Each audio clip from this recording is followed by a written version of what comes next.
it's time for us to talk taxation. And my guests are seated here. I have Geoffrey Ocansey, who is with the Tax Coalition, and then also with Dr. Alex Ampaabeng, who is with Oxfam. He's a fiscal policy specialist. And they're going to help us to delve a little deeper into the subject of the exemptions, the tax exemptions.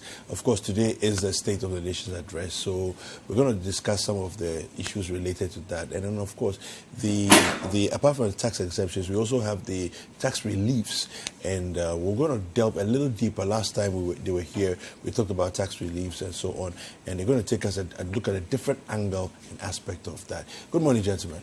Hi. How are you? We're good. Have you been? We've been good. All right. Yeah. Okay, so today is State of the Nation address. Okay. And I think since the last time, no, not the last time, 2 years ago, 2018, State of the Nation's address. Soon after that, there was an exemptions bill that was put before Parliament. Perfect. It hasn't been passed yet, though. Okay. I know you have a lot to say about Not so that. interesting. Yeah, so to the politician. Let's get into it. Let me start with Alex. Okay, so yes, you're right. That was last year, actually. So exactly a year today, Okay. the President on the State of the Nation address did talk about tax exemptions being unsustainable. That we've got to the point where, as a country, if we don't cut the exemptions, looking at the rate of growth from now to the next 16 years, literally half of our revenue will be given away. That's what that literally translates. So in other words, from now to the next 16 years, if you don't do anything about it, 16 years or 17 years from Half now, of our potential revenue. revenue, yes. Okay. So any 1 Ghana we generate here, 50 pesos will be given away. That is how precarious or dangerous the situation is getting to. And if I put some small numbers to it, in 2010, we had 392 thereabout million in exemptions. 2018, 392 million Ghana cedis. yes, Wow. given away as exemptions. That was even cool. Within 2010 to 2018, 8 years interval, now we have grown from 390 thereabout to 4.66 billion. In exemption. In exemption. If you My translate goodness. that, how people will get that easily. What that Okay. means is that the money that we give away to corporate bodies, to other institutions, not to pay taxes, is equivalent to the budget this year that could fund the free senior high school and could fund all the roads that we budgeted for. Because the free senior high school, we have 2.4 billion, and the roads had 2.2 billion. 2.2 billion, yeah. So if you put the two together, Yeah. the money that we give away in the form of exemptions could potentially fund these two projects. And that even excludes some aspect of the exemption which maybe you might not even go detail. For example, if you're a diplomatic person, Yeah. all the embassies and the consulates, when they import, they don't pay exemptions on. Obviously, Ghana enjoys the same. But I'm looking at some of the exemptions are not even talked about at all. But the amount of corporate exemptions and other related exemptions we give away is equivalent to that. And if I'll break it down, probably I should have done that before. When we talk of exemptions, somebody might ask maybe what it is all about. So the exemption is simply excluding individuals, an income, or an economic activity from taxation. So what that means is that the full income or part of those income are not subject to tax. So the tax liability of those individuals or the economic activity is not. So the money that we could have generated into our coffers, which could have funded our healthcare, which will support our free SHS, which will have support our road constructions, are given away, and it's equivalent to 4.6 billion as of 2018. 2019, I think we were here with the minister not long ago, I think somewhere in November, December, when we were here, he was at the radio. And the figure he was quoting was over 5 billion we have given away in exemption in 2019. The situation is serious. IMF, as part of our conditions for the bailout, they asked that for us to give you the money, as part of our conditions, you need to reform your exemptions regime. Okay. Which was good. President came exactly a year today, to promise that it's true. The exemptions are becoming too much. It's not sustainable. Within a month of the president coming, in March, the Minister of Finance presented before Parliament an amendment bill to look at our exemptions and make sure we streamline the exemptions along our development targets, objectives. These exemptions has been in Parliament since March 2019. Next month, actually we are 2 weeks away from 1 full year. Looking at the urgency and the money we are losing, it's no brainer for us to sit down and say, we know what, this is an emergency situation that needs addressing. If any bill at all deserves to be passed, it's the exemption bill. Okay, so it kind of beats my understanding. I've been trying to think about it, that it doesn't make any sense to me. Maybe there is some logic to it. But here's a case where we say that we're struggling with revenue. We are putting extra burden on those who are already burdened. Okay. Looking for ways to tweak the numbers to see if we can adjust a little bit here, adjust a little bit there. I mean, look, last week we talked about tax reliefs, right? We talked about the fact that it's not based on income. So, I mean, today we'll go a bit further into that, so you can help us to understand.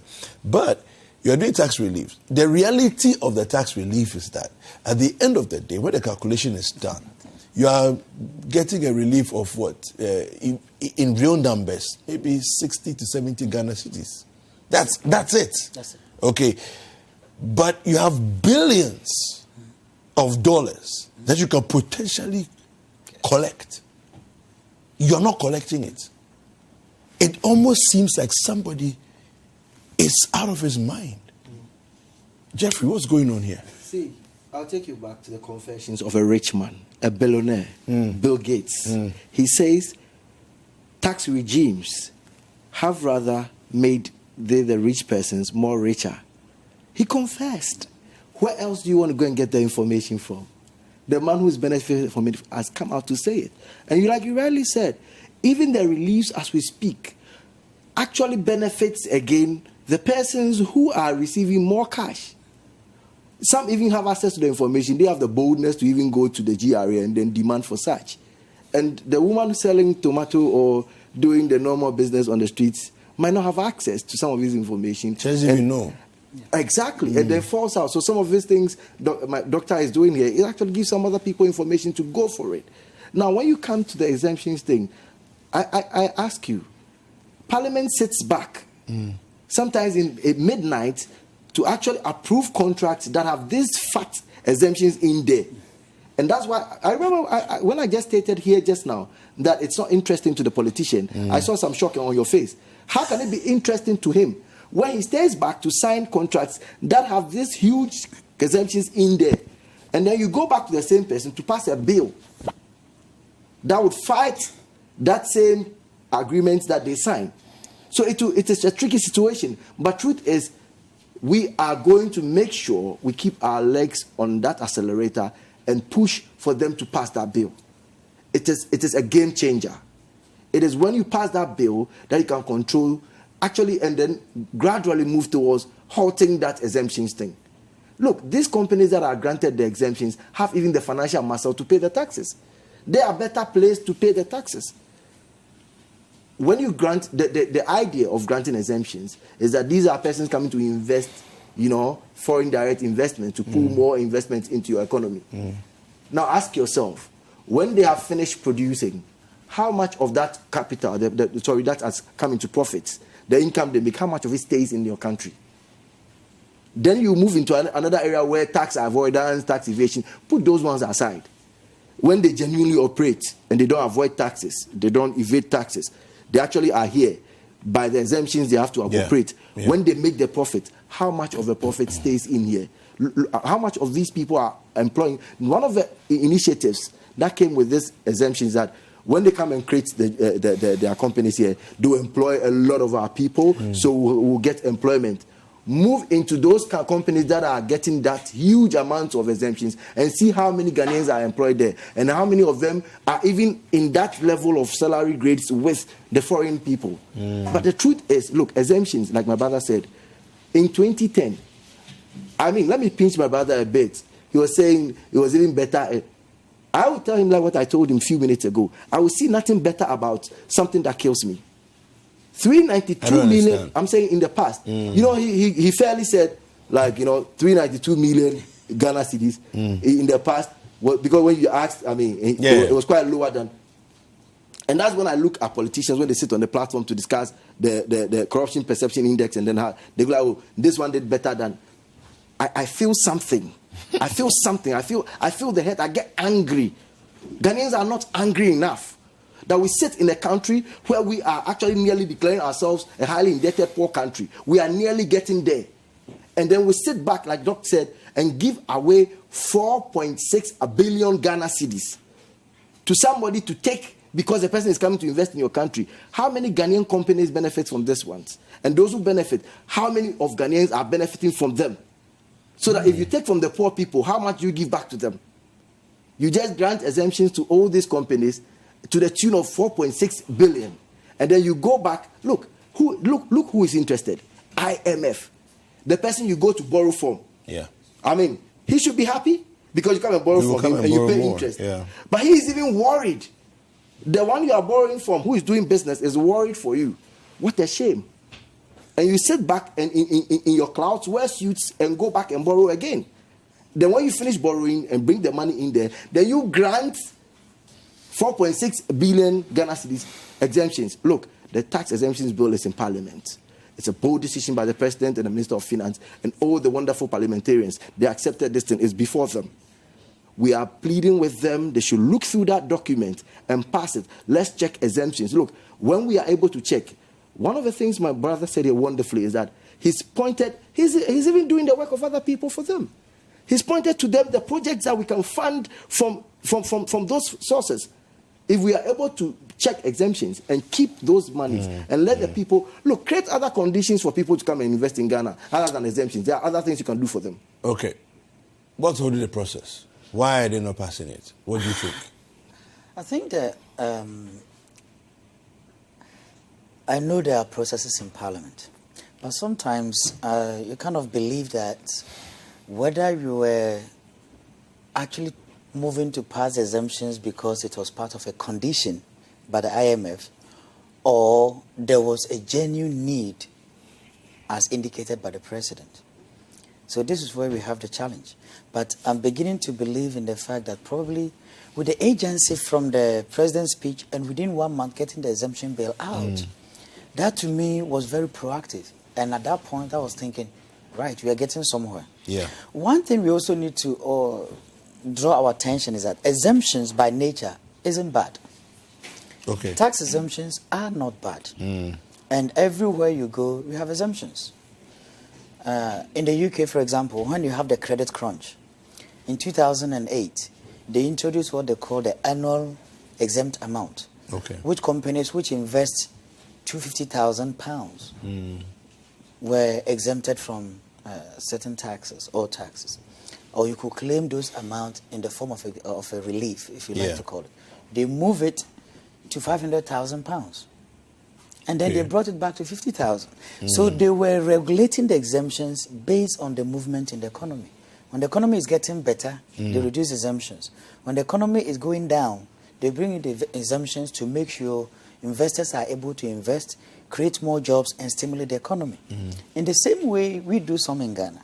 There are some areas that, for example, the rural bank exemptions which they enjoy if you set up a bank in certain communities. These are put in place to make sure that certain communities also benefit, which otherwise people or investors wouldn't find profitable. Yeah. But in our case, some exemptions have outlived their usefulness. Some of them have been there for years. Nobody's monitoring them. So one of the things, Oxfam did a study last 2 years, 2018. And one of the things we were suggesting is that, one, we need to have a cost-benefit analysis of every single exemption regime. before you give the exemption out, don't just tell the company, create jobs and I'll give you exemptions. Because research has proved over and over and over again that some of the things that drive investors into a country, tax is actually one of the least considerations. Really? Yes. The main considerations are political stability, infrastructure, the purchasing power or the market size. Ghana has a very booming economy now. Affluence level in Ghana is going up. Okay. We have excellent middle class. We have, look at unemployment situation. You also suffer to get good quality labor in Ghana. Our road network is not too bad. Electricity is stable. So where can we do more? Invest in infrastructure, critical infrastructure, and let's maintain our strong democracy and get companies to come in. But preaching exemptions and constantly giving exemption is not necessarily the solution. So you're saying that even though we've been pushing the agenda of tax exemptions as a way of baiting companies to come, you're saying that if we were to collect our taxes as we should, it wouldn't necessarily stop or stem the flow of investors coming 100%, 100%. And there have been so many studies out there. I'm not reinventing any wheel. There have been so many studies out there which says rank the kind of things that move companies into certain jurisdictions. Okay. Let me give you a scenario of a war-torn zone. If you're an investor, would you be interested to go for tax-free investment in a war-torn area, or you go for about 10% tax-free, 10% tax rate in an area where there's peace and security? Peace and security. Exactly. So the consideration, tax is not the number one priority. They look at the market stability, the political stability, the infrastructure. There are other things that come first.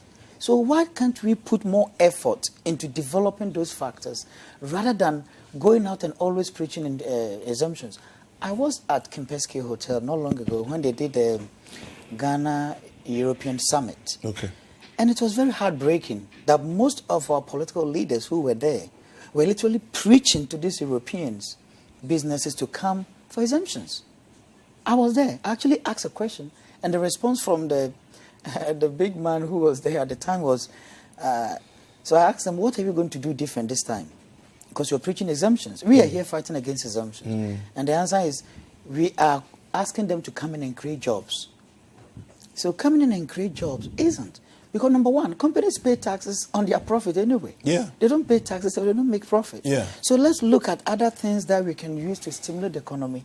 Make sure we market Ghana, fight corruption, because World Bank publishes ease of doing business in every country. Every year they publish. Yeah. And some of the factors they look at are corruption. Okay. The rule of law, enforcement of law, and that order. So these are the things that an outsider who hasn't been to Ghana will go online and look at first. So this World Bank has published these indicators.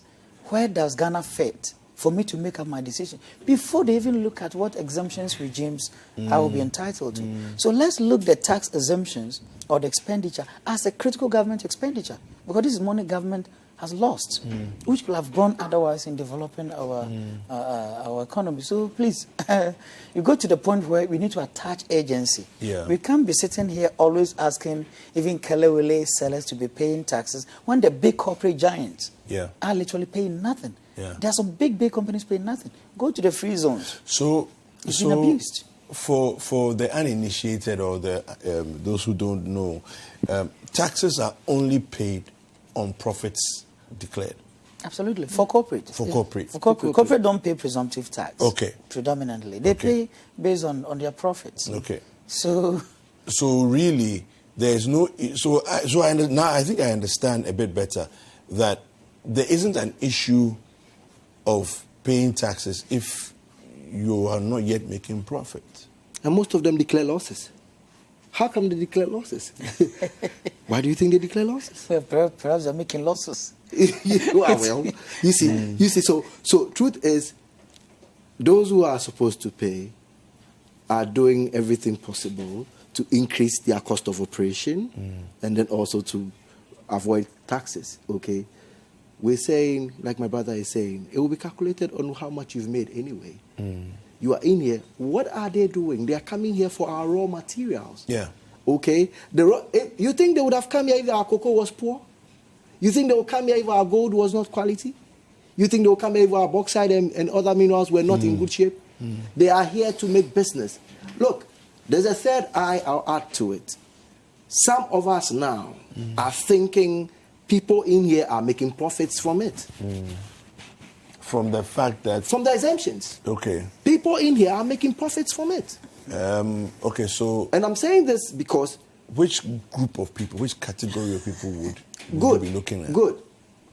If the exemptions are granted by institutions, and these institutions are showing no sign, even after we've cried that, hey, this is how it is. If we say people are making profits from it, people are getting their cuts from what's going on. And they won't come out and tell you how much they've made. But it's also not foul to also suspect. Okay? If you sit back and you won't suspect, then you won't act any day. Okay? If you don't act to, you will not get anything moving. So you need to be smart. Like someone can ask you, are you a pastor? And you smile at it. Oh, no, I'm not a pastor. Why is it that when I ask you, are you a thief, and you get angry? It is also a question. So you should be quick to tell me, oh, I'm not a thief. So quickly tell me that. So if I said, I'm suspecting you making profit out of it, well, I'm not making profit. So sir, why don't you then see what I'm seeing? That clearly, look, it's a policy issue. I'm looking at it from three phases. Policy. Can we pass the bill and make this thing a policy and then guide ourselves? 2, CSOs and the rest, journalism, you are doing a very good job. The journalists, you are out here. CSO, we are here. We are with you. We also must ring the bell. Like he said, let's monitor that for the reasons that they are granting the exemptions. Are we benefiting? Is it creating the jobs? Are we making the profits? The profits that are made as total income from the operations of these companies, okay, the multinational enterprises, are they keeping them in here? Okay, we're not talking about this corporate social responsibilities that they give to us. You know what? Sometimes that's what somebody said. Instead of giving us aid, give us fair trade. Okay, let's have rules to this game. You come in here because we have the raw materials. Come, operate, pay taxes. Let's get our fair share of the taxes and then get domestic revenue to run our economies. Now to the politicians. These are the persons sitting in parliament. They are passing the bills. When it comes to a company to come and operate, they sit as late as sometimes 1 a.m. to pass a bill. Sittings past midnight. Thank you very much, my brother. Before Christmas, you saw them do it wonderfully. Why is it that the same bill that will check the operations that is making us lose 4.6 billion is not so interesting to them that they have to sit back so interested to go through it? That is a question that I'm asking you to ask other journalists, to ask the country. And then the last one is, when we all come together at this table about tax exemptions, look, when we are giving reliefs, we are saying, give it. You know, last week we were telling you, even when it comes to issues of the reliefs, we were thinking that even for the basics, not everybody else will qualify to get that one. You know? And then when it comes to the various reliefs, look, the moment you put the giraffe and the goat on the same platform, and you say they should reach out for the mango, you know what you've done? You've given me the quickest answer. The giraffe will reach it first. And that's what we've done. Those who are getting high incomes and who can have access. Look, unfortunately, maybe the guy who is actually just sowing Adeye on the streets. His mother is dead. His father is dead. So he won't even get access to that, those dependency stuff. And then actually improving the skills. Which institution is taking Adeyes and upgrading them? Then you fall back to the guy who is actually in IT, who is getting 3,000 Ghana cedis, to go back again to go and apply for the improving of skills and get access to it. His mother is still alive. He gets that one too. He gets 2 children. So that barren gentleman who is actually Adeye gets basically nothing from relief. Okay? So which is a lot of people. Exactly. So if you do it so right and sit back and assess it well, you realize that you are able to sip out those who are benefiting already from high income to sit and pay for it. And then what will kill you is when you get a large muscle company that can pay taxes and then they dole, I'll use the right word, they dole out exemptions to them with the mind that they will come and employ the same people who are suffering. And then with the certificates, they are sitting home. Now, when they start operations, my brothers and sisters in Ghana, how many of them get employed in these companies? And when they get employed, you know what? they are taxed from this same process. The little that they go and get, they are taxed from source. And the muscle company that is even giving them the small to chop is left off. Okay, so, Alex, as we round up, we're going to talk about the reliefs a little bit and see what it is that we can do to bring more benefit to the larger populace. But this issue of exemptions, something very interesting that Geoffrey mentioned, the company will receive a tax exemption, but the local content, the people that are employed locally, will end up paying taxes, income taxes on their salaries. Well, corporate exemptions are granted to corporate bodies. So as an individual on PAYE, you are not a corporate. Yeah. So therefore, you won't be entitled to. That's a different conversation altogether. Yeah, but that for me it's like we're shooting ourselves in our foot. I think to me, I wouldn't even be looking at that comparison because the emphasis is that if anybody, a citizen in Ghana, working and earning an income above a threshold, you have to contribute to developing the country. Yes. That one is a non-negotiable condition. The issue of the corporate exemptions, like I was saying, is how do we give the exemptions? On what basis is somebody qualifying? I can look in around here, behind your studio, and there are so many big hotels here. You'll be shocked if I start telling you some of the exemptions some of them are enjoying. And they call that one strategic investor exemptions.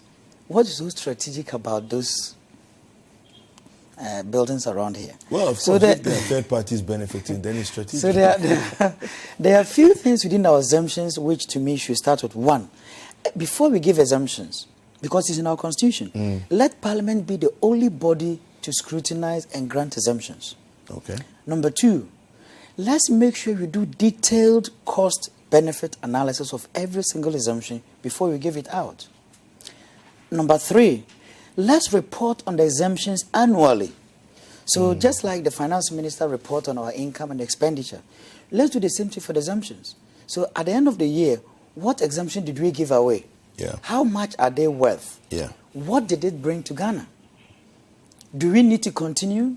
Do we need to modify? Or do we need to abolish? All this should be an annual periodic exercise. It shouldn't be we give the exemptions on blanket.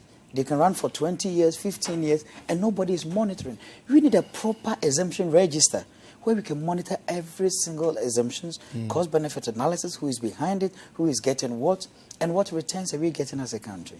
To me, if we start putting measures in place, then we can look for the exemptions that should be exemptions. As I said, I won't condemn exemptions in totality because they are not bad. They have a critical role to play in our national development. But we need to make sure the returns on those exemptions worth it. Back on the on the reliefs. Yes. There are some policy incoherence or inconsistencies, whatever you want to put it. Because if you talk of a relief, the relief is a government initiative which is aimed at bridging the inequality gap. So you might be somebody on, say, 100,000 income a year. I am on 20,000 Ghana a year. The purpose of the relief is to make sure I get a kind of a tax break to make sure the gap between me and you is bridged in a way. That's the idea. That is the whole idea of exemptions. Look at our scenario. We introduce the reliefs. For example, if you have adult dependent, so if you have a mother or a father living with you, you are entitled to 1,000 Ghana a year, which started January. It doesn't take into account the income you are earning and the income I'm earning. So you can be whatever income bracket, you might still be entitled. I might be at the very lowest level, I'm also entitled. So then the question is, which inequality gap are we bridging? Are we not rather promoting or widening the inequality gap? So our proposition this morning is that the exemptions is excellent initiative. Moving it from 100 to 1,000 is good. If you're somebody studying, it's moved from 400 to 2,000 a year, as we saw last 2 weeks.